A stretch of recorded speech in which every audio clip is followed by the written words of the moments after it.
안녕하세요. 정신 나간 어머님 때문에 이혼한 여성입니다. 사실 어머님만 정신이 나가신 게 아니라 남편도 문제였으니까 이혼하게 된 거겠지만요. 제가 얼마나 오래 산 건 아니지만 그래도 살면서 남한테 최소한 피해는 끼치지 않았다고 생각해요. 하지만 사람 일이라는 게 다 제 마음 같지 않다더니 결국 이런 거지 같은 일을 겪게 된다는 게 참으로 애통할 뿐입니다. 남편하고는 지인의 소개로 만났는데 그럭저럭 맞는 부분도 있었고 아닌 부분도 있었고 그래요. 하지만 이제 와서 고백하건대 제 나이는 30이 넘어 있었고 주변 친구들은 하나둘 다 결혼을 하고 있었으니 조금 조바심이 났던 게 사실입니다. 그리고 그런 제 마음과 별개로 남편은 저한테 얼마나 적극적이었는지 몰라요. 게다가 주변에서들 그러대요. 여자는 자기 좋다는 남자 만나서 사는 게 제일이라고. 그래서 조금은 휩쓸리듯 그렇게 남편하고 연애를 시작했네요. 연애를 시작하고 1년이 좀 넘어가던 시기에 아버님이 지병으로 돌아가셨고 힘들어하는 남편을 나 몰라라 할 수가 없었어요. 그래서 결혼 이야기가 나오던 때도 아니었는데 자의반타의반으로 장례식장에서 이것저것 제가 할 수 있는 일을 돕게 되었죠. 비록 경황이 없었지만 그래도 얼떨결에 어머님과 신우는 물론이고 남편 친척 어른들께 인사를 드리게 되었고요. 그리고 그때 제가 의도한 것은 아닌데 다들 저를 좋게 봐주셨던 모양이에요. 이후로 계속해서 남편더러 저를 놓치면 안 된다, 저랑 언제 결혼할 거냐 하며 물어오셨다고 했거든요. 그리고 단지 그 이유 때문만은 아니겠지만 사귄 지 2년 차가 넘어가자 남편이 저에게 프로포즈를 해왔고 그렇게 저희는 부부의 연을 맺기로 하였습니다. 결혼을 약속했을 당시 남편은 시부모님과 함께 살고 있었고 저는 자취를 하고 있었어요. 저희 친정은 서울에서 3시간 정도 떨어진 곳에 있다 보니 서울에 있는 대학에 진학한 이후로는 어쩔 수 없는 선택이었죠. 그래서 신혼집 이야기가 나왔을 당시 시댁에서 1억을 해주겠다 했고 저도 거기다 제 전세보증금이었던 6천을 보태기로 했네요. 부족한 건 대출을 받기로 했고요. 참고로 남편은 돈이 생기는 족족 자기가 운영하던 가게에 쏟아붓고 있었기에 따로 모아둔 돈이 없었어요. 아무튼 이후로 몇 주간 이리저리 발품 팔아 마침내 저희 예산에 꼭 맞는 집을 찾았습니다. 부동산 중개인분도 놀라셨을 만큼 괜찮은 조건이었기에 남편과 상의 끝에 계약금 500까지 걸었고요. 그런데 어머님이 보내주시겠다던 1억이 가타부타 말도 없이 계속해서 늦어지는 거예요. 그리고 더는 집주인이 기다려주지 못한다고 통보를 해왔을 무렵 어머님이 저에게 따로 연락하셔서 말씀하시길 급하게 돈 쓸 곳이 있어서 그 1억을 쓰셨다는 겁니다. 짜증나고 어이없고 황당하기까지 하더라니까요. 하지만 어머님한테 따지고들 겨를도 없이 식은 코앞이고 당연히 그 집에 들어가서 살게 될 거라는 전제하에 계약해놓은 가정가구들도 있었거든요. 그러니 뭐부터 정리를 해야 하나 싶은 게 머릿속이 어찌나 복잡했는지 몰라요. 그리고 그렇게 계약을 파기하게 되다 보니 처음 계약금도 못 돌려받게 되었죠.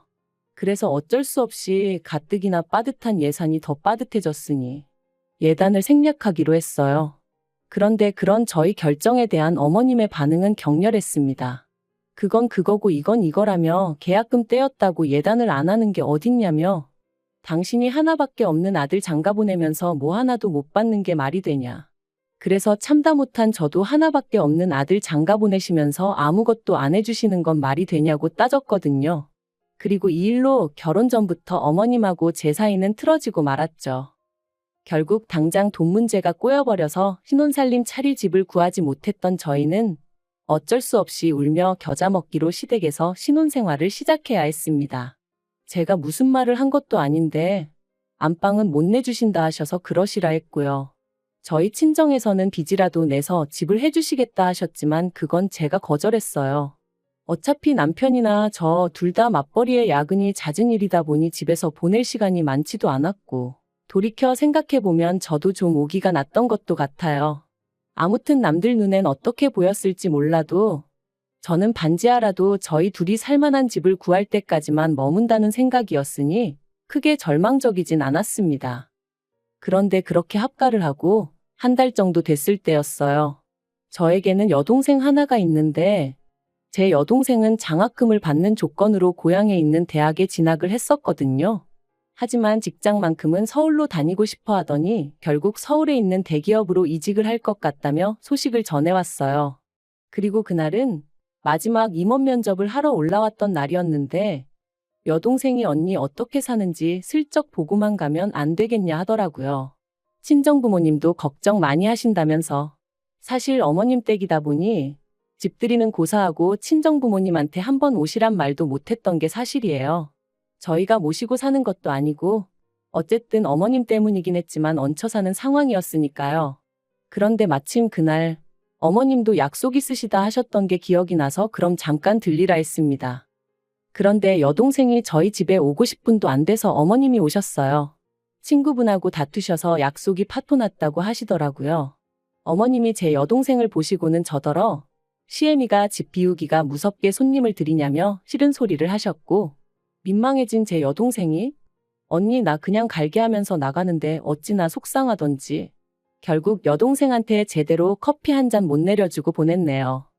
여동생이 가고 나서 저는 저대로 어머님한테 서운하다 보니까 그냥 방문 닫고 혼자 있었어요. 다른 집 며느리들은 이런 상황이었다면 어떻게 했을지 모르겠지만 저는 속이 좁은 사람이라 그런 건지 아무렇지 않은 척할 자신이 없었거든요. 그런데 그런 제 마음과는 상관없이 갑자기 어머님이 저희 방문을 확 여셨습니다. 그리고는 저더러 당신 방에 들어왔었냐는 거예요. 그래서 제가 거길 왜 들어가냐고 안 들어갔다 했습니다. 평소에도 어쩌다 빨래 정리해서 가져다 드릴 때 아니면 들어가는 일이 없고요. 그런데 어머님이 저더러 솔직히 말하라더니 당신 목걸이하고 반지가 없어졌다나요? 순간 이건 또 무슨 소린가 싶은 게 제가 어머님 목걸이하고 반지를 왜 가져가냐고 따졌어요. 그랬더니 그럼 맨날 화장대 위에 올려뒀던 게 어디로 갔겠냐며 그게 발이 달렸냐고 소리를 지르시는데 어이가 없었죠. 그래서 그걸 제가 어떻게 아냐고 그랬더니 너 그거 훔쳐서 네 여동생 줬지? 그러시는 거예요. 이땐 진짜 기도 안 차서 저도 제 동생도 보는 눈이 있고 취향이 있거든요. 해버렸어요. 그리고는 증거도 없이 저한테 이러시는 거 정말 실수하시는 거라고 소리를 질렀죠. 그리고 그때 남편이 집에 돌아왔습니다. 시계를 보니까 점심 장사 끝내고 브레이크 타임이라 들린 모양이더라고요. 어머님이랑 저랑 서로 핏대를 세우고 있는 걸 보고는 남편이 놀래서는 이게 다 무슨 일이냐길래 어머님이 내가 당신 물건을 훔쳤단다고 얘기하곤 주저앉아 버렸습니다. 그랬더니 남편이 어머님 떨어 정말이냐? 뭐가 없어졌냐? 증거 있으시냐 하고 묻대요. 그러니까 어머님이 억울하시다는 듯이 맨날 올려뒀던 게 저거 동생 왔다 가고 없어졌다고. 지 동생 준 게 분명하다며 아이고 그러시는데 남편이 어머님더러 어디에 두셨었냐 다시 한번 찾아보자 하고 모시고 들어가더니 10분도 안 걸려서 찾았다 소리가 들려오더군요. 그리고 발견된 장소는 황당하게도 어머님 핸드백 아니었어요. 하지만 저를 더 열받게 한 건 어머님은 끝끝내 당신의 잘못을 인정하지 않으셨다는 거예요. 오히려 계속해서 당신은 당신 핸드백 안에 그것들을 넣은 적이 없다 하시며 제가 궁지에 몰리니까 몰래 집어넣은 거라는 말도 안 되는 억지를 쓰셨으니까요. 그리고 저는 그런 어머님의 억지에 정말 넌떨머리가 났어요. 그래서 그날 밤 남편에게 어머님이 제대로 사과 안 하시면 이 집에서 더는 못 산다 했습니다. 땅굴을 파고 들어가서 사는 한이 있어도 이 집을 나가야겠다고요. 그리고 일주일이 지나도록 어머님은 결국 사과하지 않으셨어요. 얘기를 들은 신우가 자기가 대신 사과하겠다 했지만 제 마음은 풀어지지 않았죠. 결국 보다 못한 신우가 어머님한테 저한테 사과하시라고 말씀도 드렸다는데 아무 소용이 없었고요. 그래서 결국 분가했어요. 저희 어머님요? 끝까지 미안하다의 밑자도 안 꺼내셨습니다. 오히려 당신이야말로 도둑고양이가 집에서 나가니 이제 맘 편히 두 발 뻗고 자겠다는 막말을 하시더라고요. 분가를 하고 난 이후로 저는 어머님한테 발길을 끊었습니다. 안부 인사도 드리지 않았죠. 막말로 저를 도둑엑스 취급하시는 분에게 제가 뭐 한다고 전화해서 아양을 떨고 찾아뵙고 그래야 하나 싶었거든요. 그런데 어머님이 이런 이야기를 친척분들에게 하고 다니시며 제 험담을 하셨다는 걸 알게 되었습니다. 남편의 사촌형이란 사람이 진탕 술에 취해 저한테 전화해서는 자기 이모 불쌍한 사람이라고 저더러 그러지 말라고 막말을 퍼부었거든요. 진짜 그때 제 기분은 안 당해본 사람은 몰라요. 그런데 저를 더 서럽게 했던 건 남편이 보인 태도였습니다. 제가 남편에게 도움을 구했거든요. 당신이 좀 나서서 해명을 해달라고. 우리 와이프도 지금 마음에 쌓인 게 있어서 그렇다. 남들은 모르는 사정이 있다. 이 정도로만이라도 얘기 좀 해달라고요. 하지만 남편의 반응은 자기도 중간에서 너무 힘들다는 거였어요. 저더러 굳이 노인네한테 사과를 받아야 직성이 풀리겠냐면서 그냥 대충 넘어가면 안 되겠냐고. 어머님도 속으론 미안해하고 계실 거라나요? 그래서 이후로는 시댁 쪽 사람들이 저에 대해서 어떻게 생각을 하건 말건 관심을 끊었어요. 어디서 개가 짖냐? 하는 마음으로 마음대로 떠들어라 내버려뒀죠. 그러다 올 봄이었습니다. 어머님이 목욕탕에서 넘어지시면서 갈비뼈를 다치셨고 그로 인해 입원을 하셔야 된다더군요. 약간의 거동은 가능하신 상황이었지만 신우가 출근하고 나면 혼자 계셔야 하는 상황이었으니 차라리 병원에 계시는 편이 낫겠다 뭐 그렇게 얘기가 된 모양이돼요. 그런데 황당한 건 남편이랑 신우가 저랑 어머님 사이를 뻔히 알면서 저한테 간병을 부탁하더라고요. 하루 종일 붙어 있어 달라는 건 아니었고 자기 둘이 들여다보지 못하는 시간대에만 와달라는 거였지만요. 어찌나 황당하던지 내가 여전히 화가 나 있는 걸 모르나 싶기도 하고. 그런데 또 한편으론 그래도 남편 어머니시고 어쨌든 몸이 아프시다는데 나 몰라라 하기가 마음에 걸리는 거예요. 그래서 어쩔 수 없이 알겠다 했네요. 병원에 갔더니 어머님이 저더러 누가 반긴다고 왔냐며 짜증을 내셨어요.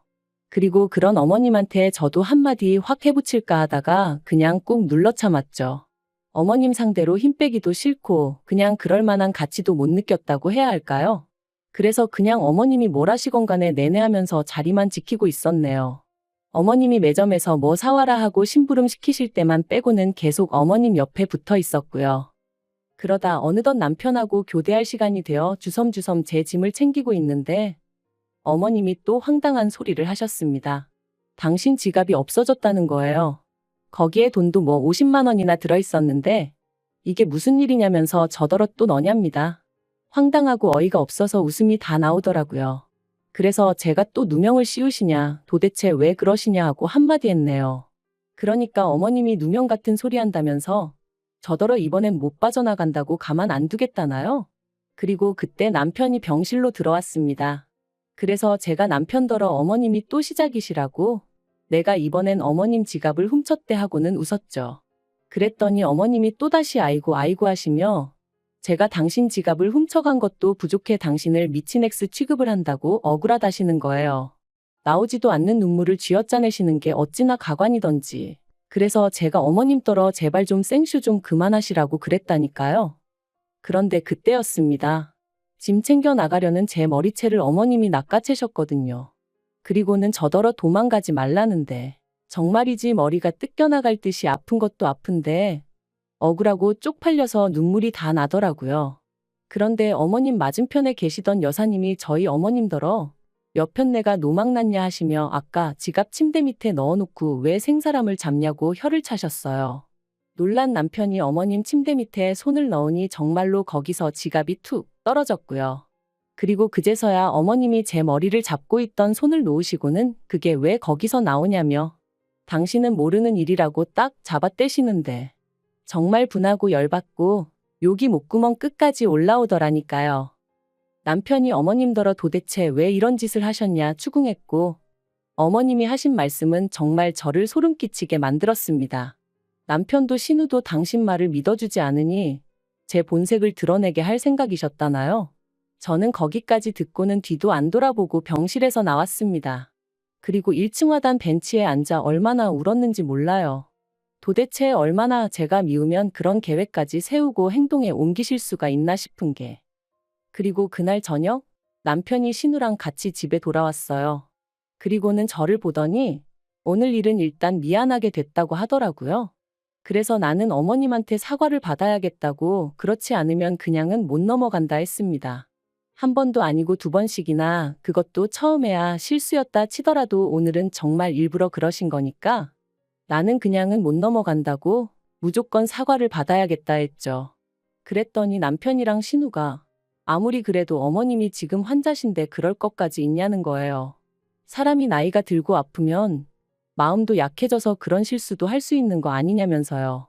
그래서 제가 말도 안 되는 소리 하지 말라고 그런 식으로 둘러대는 당신이나 아가씨가 더 나쁘다 했어요. 하지만 남편은 계속해서 장모님이 그러셨어도 자기는 이해했을 거라는 말도 안 되는 소리나 하고 있고. 그래서 결국 남편에게 어머님한테 사과 못 받으면 당신하고도 못 살 것 같다 했습니다. 솔직히 이때만 하더라도 100% 진심은 아니었고 이 정도로 세게 나가면 남편도 아차 하고 뭔가 깨닫는 게 있겠지 싶었거든요. 그런데 남편 반응이 정말이지. 자기는 제가 이렇게 독한 줄 몰랐다면서 진짜 너무한다 소리만 계속 하대요. 그리고 그런 남편의 반응에 저는 정말 질려버렸습니다. 그래서 결국 정말 이혼 서류에 도장까지 찍게 되었죠. 물론 막판에서야 남편이 이렇게까지 해야겠냐며 저를 잡긴 했는데 그땐 제가 오만정이 다 떨어져서 남편이 꼴도 보기 싫더라고요. 어머님이야 말해 뭐해요. 솔직히 어머님이 정말 치매라던가 그런 거였으면 이해했을지도 몰라요. 하지만 정말 멀쩡한 양반이 말 그대로 저 골탕 먹이려고 그랬다는 게 용서할 수가 없었어요. 그런데 더 황당한 건 엊그제 남편한테 전화가 왔습니다. 어머님이 요새 입맛이 통 없다 하시면서 제가 담근 김치가 드시고 싶다 하시더래요. 맨밥에 그것만 있어도 밥이 꿀떡꿀떡 넘어갈 것 같다면서요. 그러면서 저더러 올해는 김치 안 담냐며 자기 돈만 주면 안 되냐는데 그래서 너 같으면 주겠냐 그랬습니다. 그랬더니 죽은 사람 소원도 들어준다는데 산 사람 소원 못 들어주냐길래 죽었든 살았든 내 알 바 아니니까 이딴 걸로 연락하지 말라고 그랬죠. 진짜 사람이 곱게 늙어야지 나이 먹고 다른 사람도 아니고 가족한테 해코지를 하려 들었다는 게 지금도 생각만 하면 소름이 끼칩니다. 정말이지 죽어도 소식 전하지 마세요.